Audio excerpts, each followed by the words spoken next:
Halo, bertemu lagi dengan saya, Wiji Nurkomariah. NIM saya 2210417625, saya dari kelas M2. Di video kali ini, saya akan mempresentasikan mengenai UTS saya, yaitu metode penelitian bisnis. Langsung saja, di sini yang pertama saya akan menjelaskan mengenai cara menetapkan judul penelitian. Di sini saya akan memberikan 9 tips. Tips yang pertama, apa yang menjadi minat Anda? Tips kedua, mulailah dari sekeliling Anda. Tips ketiga, cari tahu lebih lanjut di internet atau googling. Tips keempat, cari tahu apakah topik penelitian itu penting. Kelima, seberapa signifikan penelitian ini untuk bidang kajian Anda. Tips keenam, apakah topik yang Anda teliti bisa memecahkan masalah. Tips ketujuh, keterkaitan penelitian Anda dengan penelitian sebelumnya. Tips ke-8, membuat perencanaan untuk menyelesaikan topik penelitian. Tips ke-9, hindari sikap menunda-nunda pekerjaan dan lakukan sekarang.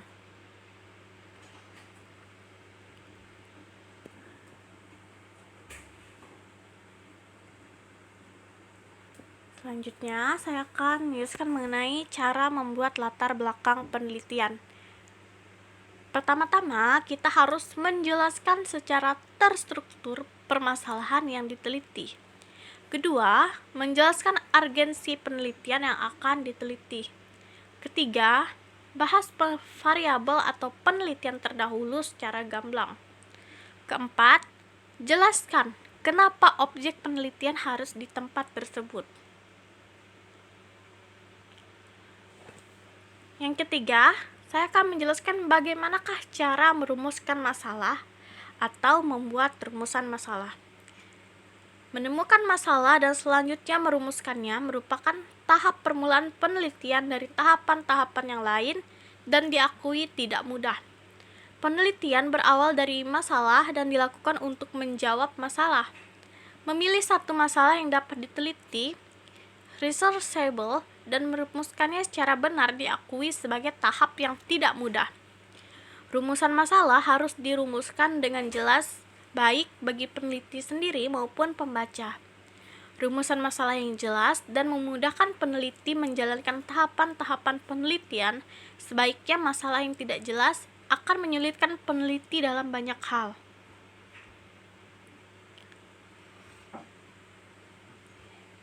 Selanjutnya, saya akan menjelaskan bagaimanakah cara membuat rumusan masalah.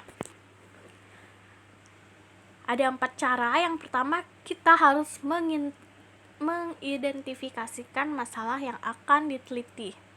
Kedua, mempersempit topik yang akan diteliti. Ketiga, mengkaji rujukan yang berkaitan dengan topik yang diteliti. Keempat, menyatakan rumusan masalah dalam kalimat pertanyaan. Nah, bagaimanakah kriteria umum rumusan masalah dalam penelitian?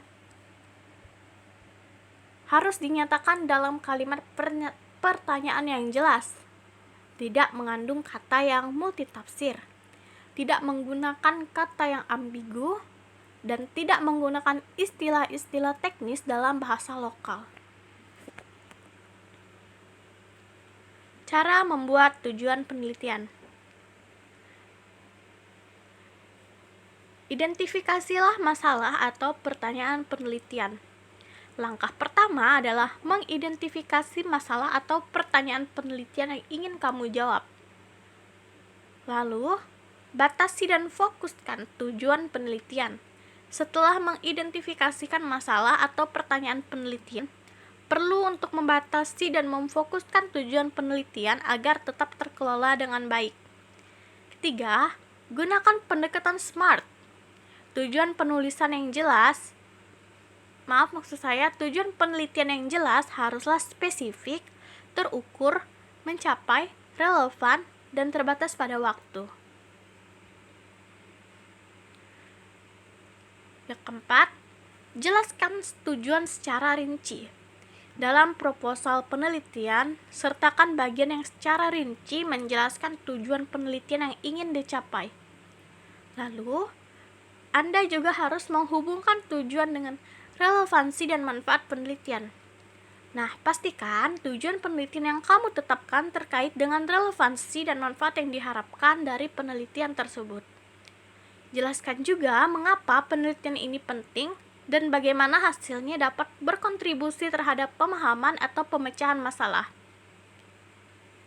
Juga, kamu harus merevisi dan memperbaiki tujuan penelitian. Setelah merumuskan tujuan penelitian, lakukan revisi dan perbaikan jika diperlukan. Pastikan tujuan yang ditetapkan terdokumentasi dengan baik dalam proposal dan masih relevan dengan isu penelitian yang kamu hadapi. Oke, selanjutnya kita akan membahas mengenai pengertian manfaat penelitian dan jenis manfaat penelitian. Manfaat penelitian adalah untuk menyelidiki keadaan dari alasan, untuk, dan konsekuensi terhadap suatu set keadaan khusus. Penelitian tersebut dilakukan untuk meningkatkan pemahaman kita. Penelitian memberikan informasi dan pengetahuan yang dibutuhkan untuk memecahkan masalah dan membuat keputusan. Apa saja sih jenis manfaat penelitian dalam suatu penelitian?